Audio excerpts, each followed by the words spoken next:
இதை வந்துட்டு இந்த விளக்கு வந்து செவ்வாய் ஒரு விளக்கு கொளுத்தி இந்த வேண்டுதலை வச்சோம்னா கண்டிப்பாக நமக்கு வந்து நிறைவேறும். அந்த ஓரை காலையில் வந்து 6 to 7, மத்தியானம் 1 to 2, நைட்டு 8 to 9, இந்த 3 டைம் வந்து கொடுத்துருக்காங்க அந்த செவ்வாய் ஓரைன்னு சொல்கிறத. அந்த டயத்தில் வந்து நம்ம வந்து விளக்கு கொளுத்தி பூஜை பண்ணி நம்ம வேண்டுதலை முருகப்பெருமான் காலடியில் வைங்க. கண்டிப்பாக வந்து நம்ம நினச்ச காரியம் கண்டிப்பாக நிறைவேற்றி கொடுப்பாரு.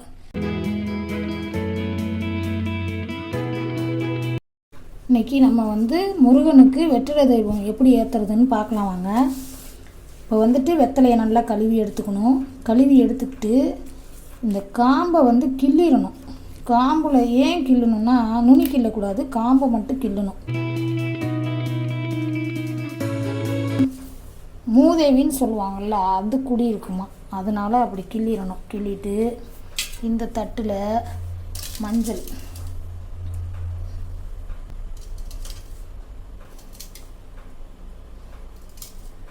அஞ்சு பொட்டு வச்சுக்கிட்டு மஞ்சள் குங்குமம் இப்படி வச்சுக்கணும். வச்சுட்டு இந்த இந்த தட்டை இப்படி வச்சு இந்த 5 வெத்தலைக்கும் 5 பொட்டு, 6 வெத்தலை, 6 வெத்தலைக்கும் 6 பொட்டு வைக்கணும். இப்போ வெத்தலைக்கு 6 வெத்தலைக்கு 6 குங்குமம் வச்சு 6 பொட்டு வச்சு வெத்தலையை இப்படி வச்சுக்கோங்க. வச்சுக்கிட்டு அதே மாதிரி ஒரு அகல் எடுத்துக்கோங்க. அகல் விளக்குக்கு நல்ல மஞ்சளும் குங்குமம் எப்படி நம்ம விளக்குக்கெலாம் போட்டு வைக்கிறோமோ அந்த மாதிரி வச்சுக்கணும். வச்சு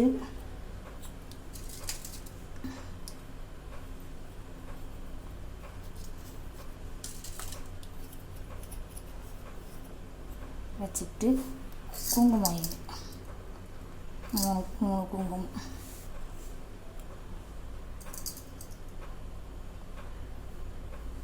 வச்சுட்டு இப்படி நடுப்புற வச்சுக்கணும். நடுப்புற வச்சுட்டு பூவால் என்னென்ன பண்ண முடியுமோ அந்த ஒரு வெத்தலைக்கு ஒரு பூ அந்த மாதிரி அலங்காரம் பண்ணிக்கோங்க.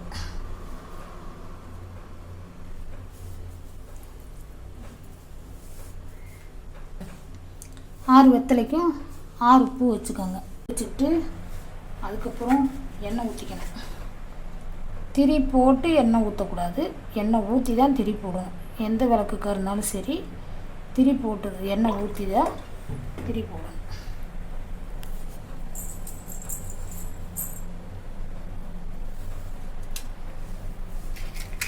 திரியை போட்டுட்டு விளக்கு கொளுத்தணும். விளக்கு கொளுத்திட்டு அதுக்கப்புறம் அந்த முருகப்பெருமானுக்கு ஒரு நெய்வேத்தியம் வாழைப்பழம் வச்சு ஒரு இலையில் வாழைப்பழம் வச்சுருங்க. அதாவது இலை இருந்தால் இலையில் வைங்க, இல்லை அப்படின்னா நம்ம வந்துட்டு வெத்தலையிலே வைக்கலாம். நம்ம கையில் என்ன இருக்கோ, பனங்கள் கண்டு இல்லை நம்ம வந்து சக்கரை பொங்கல், நம்ம கையில் என்ன இருக்கோ அதை வைக்கலாம். நான் இன்றைக்கி வந்துட்டு சக்கரை கடலை வச்சுருக்கேன். அதுக்கு ஏதாவது ஒரு நெய்வேத்தியம் நம்ம இப்படி விளக்கு கொடுக்கும்போது ஏதாவது ஒரு நெய்வேத்தியம் கண்டிப்பாக இருக்கணும். அதுக்கப்புறம் நான் வந்துட்டு இதில் வந்து உப்பு கொட்டி வச்சு ஏலக்காய், கிராம்பு, காசு, வசம்பு அதை வச்சுட்டு பட்டை, ஒரு துண்டு பட்டை வச்சுட்டு ஒரு மஞ்சள் பாருங்க, மஞ்சளில் குங்குமம் வச்சுட்டு இப்படி வைக்கணும். வச்சு அதுக்கு ஒரு பூ, சும்மா வைக்கக்கூடாது, அதுக்கு ஒரு பூ, அதுக்குன்னு ஒரு விளக்கு, அதுக்கும் எண்ணெயை ஊற்றி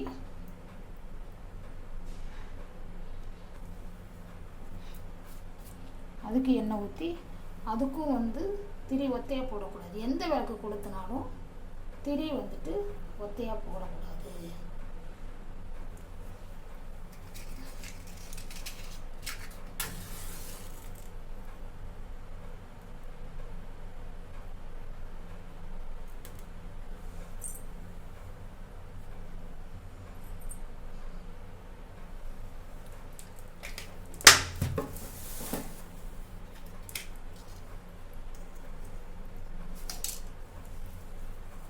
அந்த விளக்குக்கு ஒரு பூ.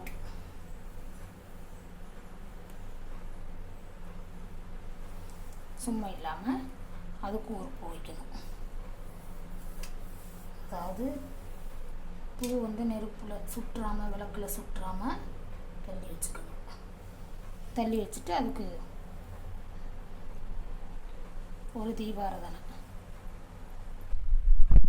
இப்படி நம்ம வந்து இந்த பிரிஞ்சி இதை வந்துட்டு நம்ம முருகப்பெருமானுக்கு என்ன வேண்டுதல் வைக்கிறோமோ, எல்லோரும் நல்லா இருக்கணும், இல்லை காசு பணம் வரணும், எனக்கு வந்துட்டு வீடு கட்டணும், இடம் வாங்கணும், குழந்தைங்க படிக்கணும், நம்ம என்ன நினச்சி கேட்குறோமோ அது வந்துட்டு கண்டிப்பாக நடந்தே தீரும். இந்த மாதிரி விளக்கு கொளுத்தி, முருகப்பெருமானுக்கு விளக்கு கொளுத்தி நான் வந்துட்டு எல்லோரும் நல்லா இருக்கணும்னு எழுதியிருக்கேன். இந்த மாதிரி உங்களுக்கு என்ன வேண்டுதலோ அதை வந்துட்டு முருகப்பெருமானுக்கு இப்படி வைங்க. அதே மாதிரி 6 வாரம் இல்லை 9 வாரம் செவ்வாய் ஹோரையில் விளக்கு கொளுத்தி வேண்டுதலை வைங்க. கண்டிப்பாக அந்த முருகப்பெருமான் வந்து உங்களுக்கு நிறைவேற்றி தருவார். இது வந்து உண்மையாக நடந்த ஒரு ஐதீகம். அதுக்காக தான் உங்கள்கிட்ட நான் இவ்வளோ தூரம் சொல்லிகிட்டு இருக்கேன். அதுக்கப்புறம் அதுக்கும் அப்படியே ஒரு பூஜை போட்டுருவோம். பெருமானே அப்படியே விளக்கு மட்டும் கொளுத்தி விடக்கூடாது. தீபம்னு ஒன்று கொடுத்துனா ஒரு தூபம்னு ஒன்று போடணும்னு சொல்லுவாங்க. அதனால் நீங்கள் வந்து போடுங்க. போட்டு நம்பிக்கையோடு செய்யுங்க. செஞ்சீங்கன்னு வச்சுக்க, கண்டிப்பாக அது வந்து முருகா நம்ம நினச்சது நடக்கும்.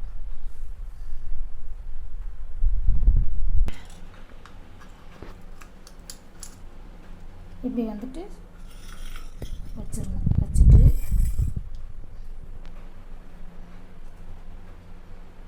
தீப தூபம் கண்டிப்பாக காட்டணும். அதுக்கு வந்து உருவேற்றுங்கிற மாதிரி கண்டிப்பாக ஒரு தீப தூபம்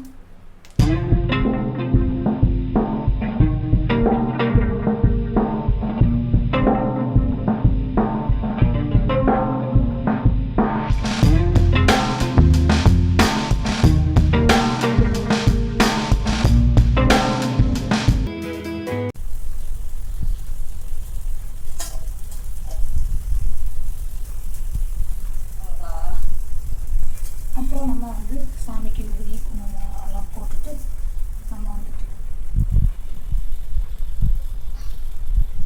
நேர்த்திக்கிட்டு வேண்டியதான்.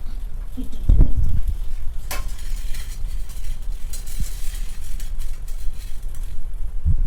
இந்த இலையை வந்துட்டு ஒவ்வொரு வாரமும் அப்படியே சேர்த்து வைங்க.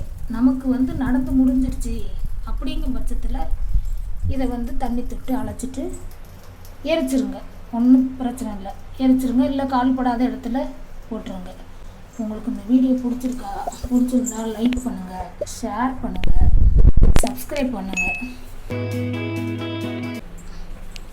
அதுக்கப்புறம் இன்னொரு விளக்கு இங்கே வந்து குபேரன்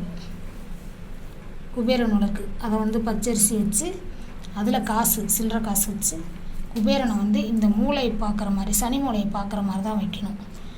வந்துட்டு நேராக எந்த பக்கம் கிழக்கமா அப்படிலாம் வைக்கக்கூடாது. சனி மூலையை பார்க்குற மாதிரி தான் வைக்கணும். சனி மூலையை பார்க்குற மாதிரி வைக்கணும். நம்ம வந்து காசு வச்சுருக்கிறது இந்த கண்ணாடியில் தெரிகிற மாதிரி வைக்கணும். அதுக்கப்புறம் அப்படியே சரஸ்வதி பிள்ளையார், இங்கே ஒரு காமாட்சி அம்மன் விளக்கு, அதுக்கு பக்கத்தில் வாராகி அம்மனுக்கு ஒரு விளக்கு தெரியுதுங்களா, வாராகி அம்மன், அதுக்கு ஒரு விளக்கு. நம்ம தண்ணி வச்சு தான் வந்துட்டு சாமி கும்பிடணும். அந்த தண்ணியை வெறுமனே வைக்காமல் அதில் வந்து பச்சை கற்பூரம், ஒரு பூ, அந்த மாதிரி வந்துட்டு போட்டு வைக்கணும். இது வந்து அம்மன், மாரியம்மன் கோபுரம். அப்படியே பாருங்கள், அப்படியே காட்டு. இப்படி தான் பூஜை அறை. எங்கள் பூஜை அறை இப்படி இருக்குது. உங்கள் பூஜை அறை எப்படி இருக்குன்னு சொல்லுங்கள். பிடிச்சிருக்குன்னு நினைக்கிறேன். லைக் பண்ணுங்கள், ஷேர் பண்ணுங்கள், சப்ஸ்கிரைப் பண்ணுங்கள். தேங்க்யூ.